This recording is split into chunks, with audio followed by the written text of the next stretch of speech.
Welcome back to the Awesome Agents podcast. So Maya, this one is wild.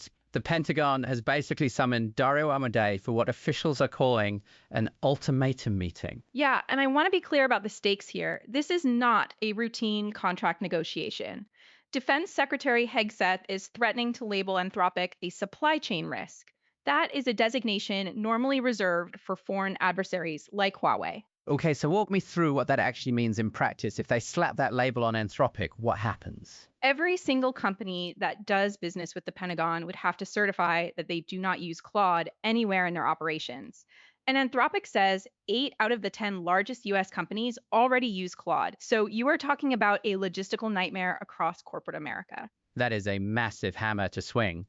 What does the Pentagon actually want from Anthropic? They want all 4 major labs, Anthropic, OpenAI, Google, and xAI, to allow military use for, quote, all lawful purposes.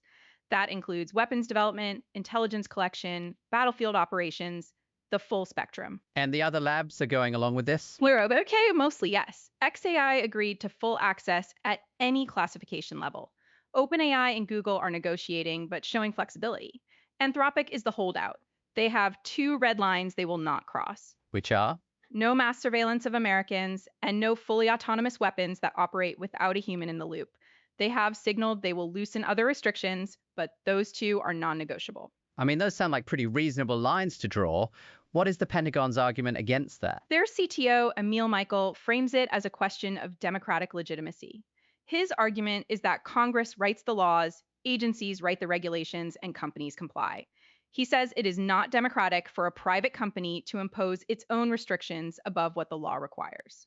That is an interesting framing, but is it accurate? It is a political argument more than a legal one. Companies set terms of service all the time. No one calls it undemocratic when a cloud provider refuses to host certain content. But the Pentagon is essentially saying, when it comes to national defense, you do not get to have ethical red lines beyond what the law mandates. Now, here is the part that really got me. There is this whole backstory about Claude being used in the raid that captured Venezuelan President Maduro. What happened there? So on January 3rd, U.S. Special Operations captured Maduro, and Claude was reportedly used during that operation through Palantir's infrastructure. The exact role is classified, but afterwards, someone at Anthropic contacted Palantir questioning whether their software was used. Palantir interpreted that as disapproval and reported it to the Pentagon. And that is what escalated everything from a contract dispute to a full confrontation. Exactly. It went from a simmering policy disagreement to the Pentagon saying, we cannot work with a partner that second guesses military operations after the fact. Let us talk about the irony here. Claude is currently the only frontier AI model on classified defense networks.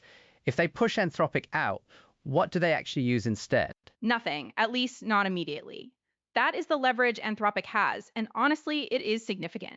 The Pentagon would lose its most capable tool for sensitive intelligence work with no ready replacement. You cannot just swap in a different model on classified networks overnight. So the Pentagon is threatening to cut off the only advanced AI it actually has on its secure systems. That seems like a cell phone. It does, and I think that is partly why a lot of observers expect a compromise. The most likely outcome is some kind of partial deal with ambiguous language that lets both sides claim a win and pushes the hardest questions down the road. Classic Washington. Classic Washington. But here is the thing that matters beyond this one deal. If Anthropic, the company that literally exists because of AI safety concerns, cannot hold its safety lines against government pressure, what does that say to every other lab? Right. The $200 million contract is a rounding error for a company worth $380 billion. But the precedent is everything. Exactly. This is a defining moment for the relationship between Silicon Valley and the defense establishment. The message to every tech company is, if you want to work with the Pentagon, there is no room for your own ethical boundaries.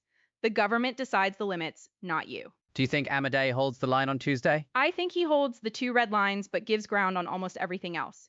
And the Pentagon will probably accept that because losing Claude on classified networks is a worse outcome than not getting everything they want. We will be watching Tuesday closely. That is it for today. Thanks for listening, and we will see you on the next one. See you next time.